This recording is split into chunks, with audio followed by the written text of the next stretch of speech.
gostaria que a amada igreja do Senhor Jesus, que está aqui hoje, ficasse de pé e abrisse no livro de Mateus, no capítulo 5, o Sermão do Monte, as bem-aventuranças. Vendo Jesus as multidões, subiu ao monte, e como se assentasse, aproximaram-se os seus discípulos. E ele passou a ensiná-los, dizendo: bem-aventurados os humildes de espírito, porque dele é o reino dos céus. Guarda essa palavra. Porque dele está no presente.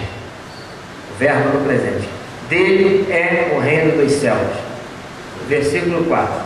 Bem-aventurados os que choram, porque serão, olha o verbo no futuro, serão consolados. Serão. Bem-aventurados os mansos, porque herdarão, está no futuro o verbo. Eu estou destacando para o irmão guardar isso no seu coração, nesta manhã. Porque herdarão a terra. Bem-aventurados os que têm fome e sede de justiça, porque serão fartos. Está apontando para o futuro.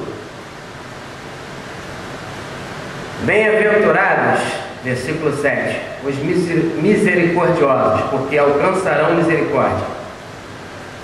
Também, bem-aventurados os limpos de coração, porque verão a Deus.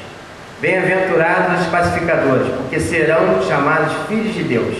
Bem-aventurados os perseguidos por causa da justiça, porque deles é o reino dos céus. Podeis assentar. Eu paro por aqui a leitura e já é o suficiente. E gostaria de que os irmãos já notassem o painel ali, o slide. E eu vou estar ministrando essa manhã, rapidamente, sobre o Jesus histórico e o Cristo da fé. E começa na primeira, são poucos slides, mas nesse primeiro slide, tem o título, logo no primeiro slide, está escrito assim: ruptura entre o Jesus servidor e o Cristo glorificado. Ruptura. O que tem acontecido no século XX, no século XXI? Temos poucos anos já, estamos em 2015. Sobre estudos, pesquisas científicas, não só eu, mas alguns outros pastores, na visão acadêmica, tem notado, tem visto, observado com a pesquisa científica de mais de 200 anos, dos últimos 200 anos, sobre o Jesus histórico. Eles também guardam a tradição patrística dos primeiros séculos. Só que o que é mais importante é que esse ensino foi atualizado nos últimos séculos por esses homens de Deus, a maior parte de alemães, franceses, italianos, e que chegaram também a uma conclusão, fazendo uma exegese da palavra no Novo Testamento, no grego, ou no antigo, no aramaico, no hebraico, e chegaram à conclusão que existe uma ruptura entre o Jesus servidor e o Cristo glorificado. Isso está acontecendo, esse fenômeno está acontecendo nos nossos dias, no século XX, muito forte, e vai entrando no século XXI. E eu sou um pastor do século XXI, tenho que falar isso à igreja, esse fenômeno. Então, é uma ruptura. Estão ensinando, pregando muito o Jesus glorificado, mas esquecendo o Jesus serviço, que lavou os pés, que foi homem, sofreu, homem igual a nós. e morreu em Jerusalém na morte de cruz. Esse Jesus está sendo abandonado. É um Jesus que sofre, é um Jesus que não tem beleza nenhuma. Lá em Isaías 53 está escrito: ele não tem formosura, ele foi desprezado pelos seus. Nem a família dele, nem a mãe, a Virgem Maria, aceitou esse Jesus. Foi humilhado e morreu uma morte terrível, uma maldição, uma morte de cruz. Então tem se valorizado nessas pregações da mídia, ou não sei aonde for, aqui no Brasil, principalmente, que eu sou brasileiro, eu falo aqui no Brasil, tem se valorizado muito esse Cristo glorificado, que está à direita do Pai. Mas o Cristo servidor, o Cristo humilde, o Cristo que perdoa, o Cristo do Evangelho, esse Cristo está sendo abandonado nos púlpitos. Isso é uma questão científica, não é da minha cabeça. Isso são provas científicas que estão sendo pesquisadas por homens sérios de Deus. Então, no primeiro tópico diz assim: o Novo Testamento nunca separa o Jesus terreno, o Jesus da etapa do serviço, do Jesus glorificado. Ele não separa. Se você pegar o Novo Testamento, como você faz todo dia, você vê que ele não separa. Na cristologia, eu acredito que é um problema cristológico, porque é uma imagem deturpada de Cristo, é uma imagem embaçada de Cristo, turva, porque só enxerga um Cristo glorificado, um Cristo de serviço. A pessoa que vai servir, que vai viver o Evangelho, ela está descartada. Só queremos esse Cristo, super-homem, que vai resolver os meus problemas imediatos. E se não resolver, eu fico triste. Na cristologia, obviamente, a valorização unilateral do Cristo glorificado tem levado a deixar a desejar muito em segundo plano a importância do caminho do serviço. Tem colocado em segundo plano a importância do caminho do serviço. Tópico 3. A difusão da antropologia dualista tem feito valorizar o divino em detrimento do humano. O tópico 4. O problema só aparece quando o encontro com o glorificado fica separado da relação com o crucificado. É o que estamos vivendo hoje, atualmente. Se esqueceu do Cristo, a trajetória da Galileia até Jerusalém, a morte de cruz, ele de sandálias e foi percorrendo as cidades até chegar em Jerusalém para morrer, e sofreu um bocado, foi discriminado e passou muita aflição. Então eu gostaria que você enxergasse essa ruptura no nosso país, em meio protestante, né? São protestantes. É só ênfase no Cristo glorificado. Então, no segundo slide, pode passar.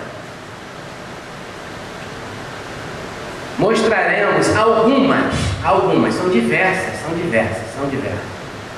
algumas consequências dessa separação. Algumas, são milhares centenas de consequências. Mas eu vou mostrar algumas só nesse slide. A visão, no primeiro tópico, unilateral do Cristo glorificado, leva facilmente à exaltação religiosa. Leva facilmente ao glorificado. A pessoa só está enxergando o Cristo divino. Ela é uma exaltação religiosa que não quer sofrer. É uma exaltação religiosa que não quer servir. É uma exaltação religiosa que não quer amar o próximo. E não quer sofrer nada. Ele acha que Deus vai livrar ele de uma situação porque ele serve a Jesus. Eu sou mais que vencedor. Mas o que é vencedor para Deus? Vou parar por aqui, eu vou falar mais à frente. Paulo foi decapitado. Pedro foi morto, crucificado de cabeça para baixo. Foram os vencedores. A igreja foi perseguida e martirizada. Todos os apóstolos morreram com morte violenta. E você, servindo a Jesus hoje, quer ser um vencedor aqui no mundo material? Isso está em contradição. Mas vamos prosseguir, que a coisa vai abrindo, a visão vai aparecendo. O segundo tópico: a referência exclusiva ao Cristo glorificado faz com que sua figura fique afastada da vida cotidiana do cristão. Foi isso que eu acabei de falar. Eu não preciso fazer nada disso, eu não preciso lavar os pés, servir na igreja, eu não preciso sofrer, eu não preciso pagar um preço, me esforçar para estudar a palavra de Deus, porque tudo Deus vai fazer por mim, eu sem não fazer nada. Não precisa ter perseverança, não precisa ter esforço. Tira essa palavra, é tudo pela graça. E se faz na vida cotidiana do cristão, fica empobrecida por causa dessa mensagem. Terceiro tópico: invoque-se hoje frequentemente o Espírito de Cristo. Mas será que se trata do mesmo Espírito que impulsionou Jesus em sua vocação de Messias, servidor? Reuniões do Espírito Santo.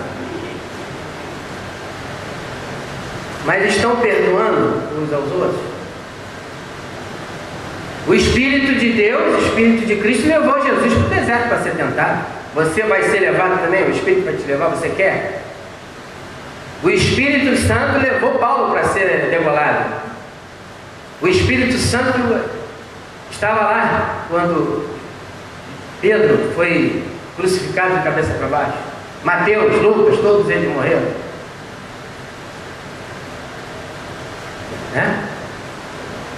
É esse Espírito que estão invocando? É o mesmo Espírito de Cristo que sofreu, foi desprezado? Existe uma diferença, irmãos, entre o Cristo glorificado e o Cristo humano, o Cristo servidor. É um Cristo só, não vamos separar, aí senão a gente cair em heresia também. É um Cristo só.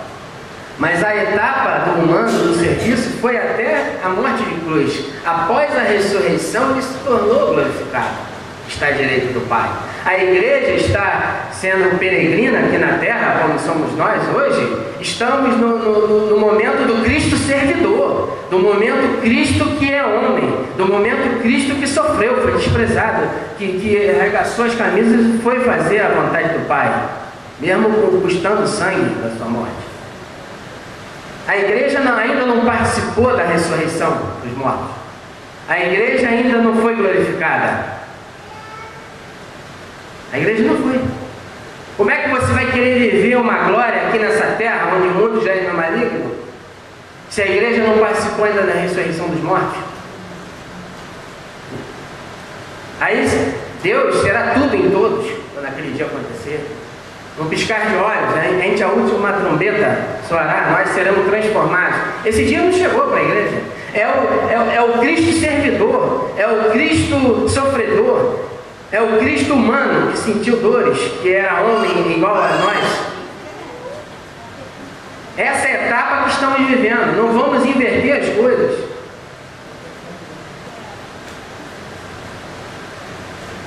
No quarto tópico desse slide: quando se esquece a missão do servidor, desenvolve-se com facilidade um espiritualismo desencarnado. Eu sou espiritual, mas não tenho essa relação direta com Cristo homem. É desencarnado, é uma coisa desencarnada. É uma situação de aparência, mas não é vivida na prática. Você não vive, você não pratica o que Cristo lhe ensinou. Você vive um espiritualismo desencarnado. A igreja vive isso.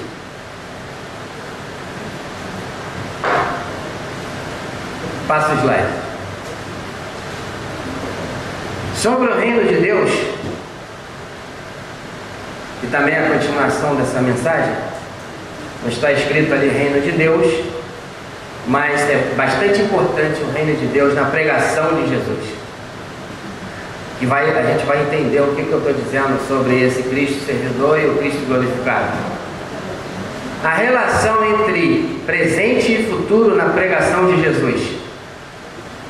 O título desse slide.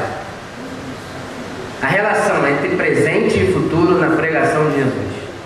No primeiro tópico, diz assim: o centro do anúncio escatológico de Jesus está na mensagem salvífica do reinado de Deus, que ele proclamou de um lado como já vindo e de outro como iminente.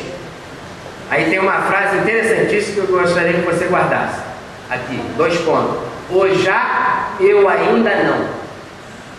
O reino de Deus está aqui, está presente, está entre nós. Mas o reino de Deus também é escatológico, porque na oração do Pai Nosso diz assim: venha o teu reino. O estudo científico chegou a essa conclusão, de que o reino está em movimento, como um grão de mostarda, mas ele será uma grande hortaliça, cheia de ramos, no futuro escatológico de Deus.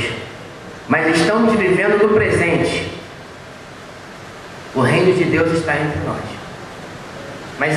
Mas na pregação de Jesus tem essa reflexão do presente e do futuro, do reino de Deus. O já, ele já está atuando, mas eu ainda não, que será no futuro escatológico de Deus. Aí eu coloquei no segundo tópico as bem-aventuranças, que eu acabei de ler, foi o texto-chave que eu coloquei, né? E serão consolados. Aí você vai perguntar: pastor, você está jogando tudo para o mundo escatológico. Eu não posso ter dinheiro, eu não posso trabalhar. Pode. Mas não é regra, é exceção. Eu não posso usar os púlpitos da igreja para ficar anunciando uma coisa que não é verdade. Porque o rico e o Lázaro, o rico foi para o inferno, o Lázaro foi para o céu. E o Lázaro passou necessidade e não recebeu nada. Serão, ele vai ser, ele será consolado no mundo escatológico. O Lázaro, ele não foi. Pedro não foi. Paulo não foi, não recebeu herança material, bens, carro, moto, nada disso. Isso é estudo científico. Tem a fé, tem a crença, tem tudo, mas é uma coisa lógica. Então, vamos passar por uma fé doentia, fanática. Isso é coisa séria. Existe o reino de Deus que já está em movimento, como um grão de mostarda.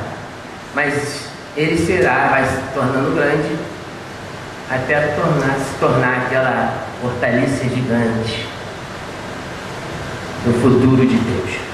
E serão consolados. Eu li.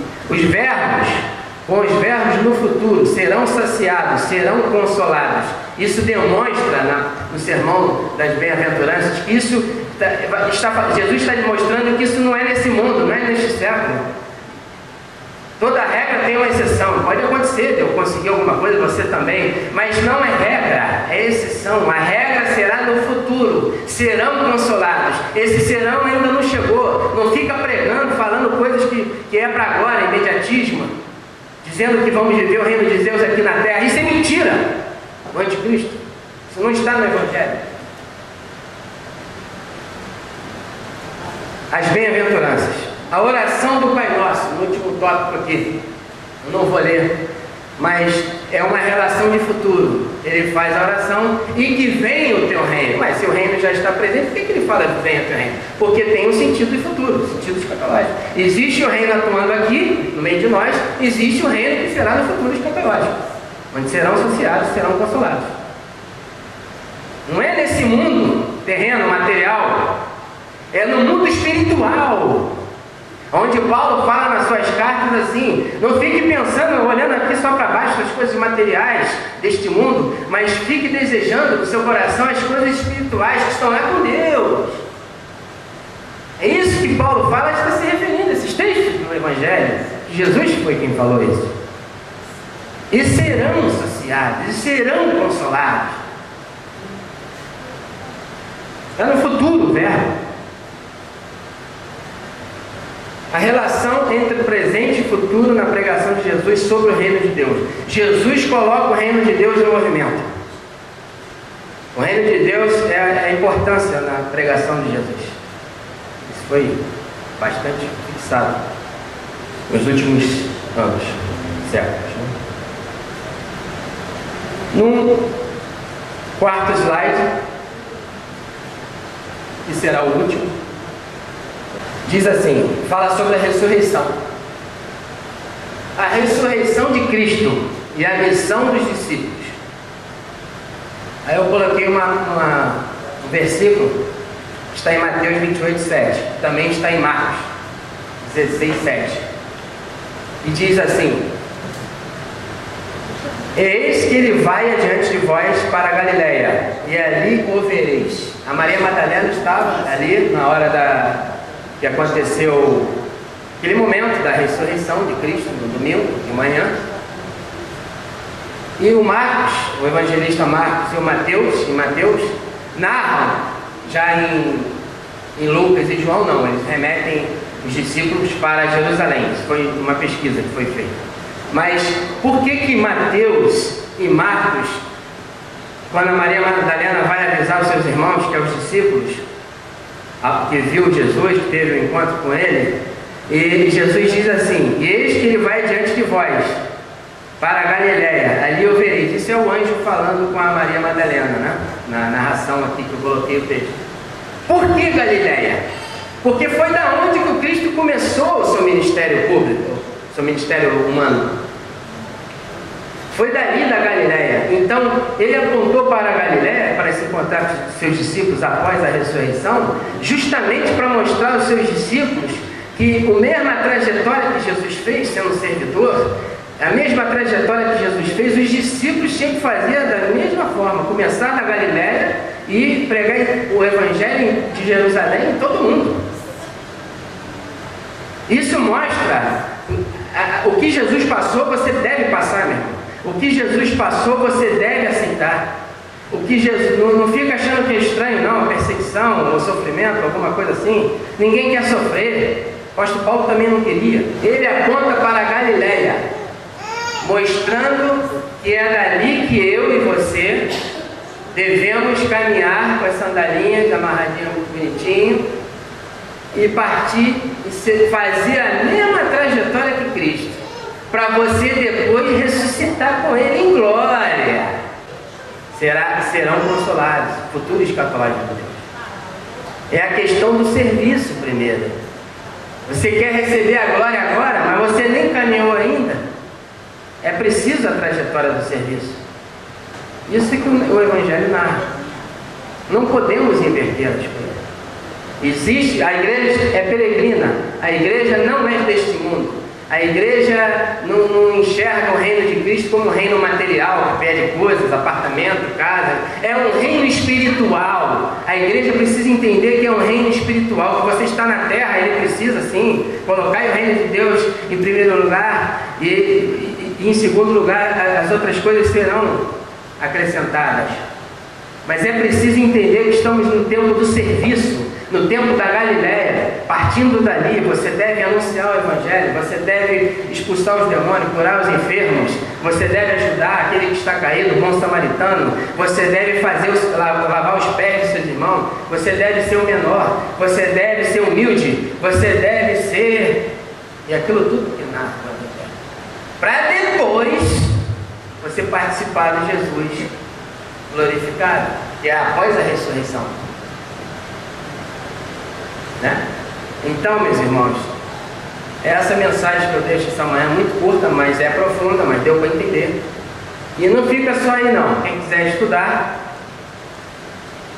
não fica só nessa parte não. Pode passar, meu irmão. Tem uma pequena referência ali que me ajuda muito nesses livros aí. Mas não é só isso. Outras coisas, o assunto é muito vasto, mas é interessantíssimo. Existem outras coisas interessantes também. Mas o problema que estamos vivendo é esse. É exaltação. Aí quando se vê o Cristo glorificado, a pessoa abandona o serviço. Claro, eu não quero servir nada. Eu só quero receber bênção. Eu só quero ir para a igreja para receber receber uma herança, ou então para receber aqui que está lá na justiça, carro, se eu não recebo, esse Deus não é bom, não é da Bíblia. Outra coisa que eu vou dizer, irmãos, que não está no programa: o Antigo Testamento deve ser interpretado à luz de Cristo. Não se deve interpretar Salomão, o Templo de Salomão, não sei o que, com uma mente carnal, onde a letra que mata, mas é com o Espírito Santo, é a luz de Cristo. Os apóstolos fizeram isso, os pais da igreja fizeram isso, porque senão você cai em heresia e começa a construir uma opção de coisa, fazer uma opção de bobagem, onde Cristo nunca fez isso. Guardar sábado, uma opção de coisa, isso é a luz de Cristo. O Antigo Testamento toma uma outra visão, uma outra interpretação com Cristo. Foi aí que foi o rompimento da igreja, do cristianismo, com os judeus, porque os judeus ainda estavam com aquela mentalidade carnal, exceto Moisés e outros profetas, né? Tinha o Espírito Santo, o Espírito de Cristo, mas é a luz de Cristo. Se um pastor hoje chega lendo o Antigo Testamento, Isaías ou algum outro profeta, com a mentalidade carnal, não sendo a luz de Cristo, esquecendo da tradição, esquecendo do que foi falado, ele vai começar a entrar num caminho que não é cristão. Tá? É a luz de Cristo.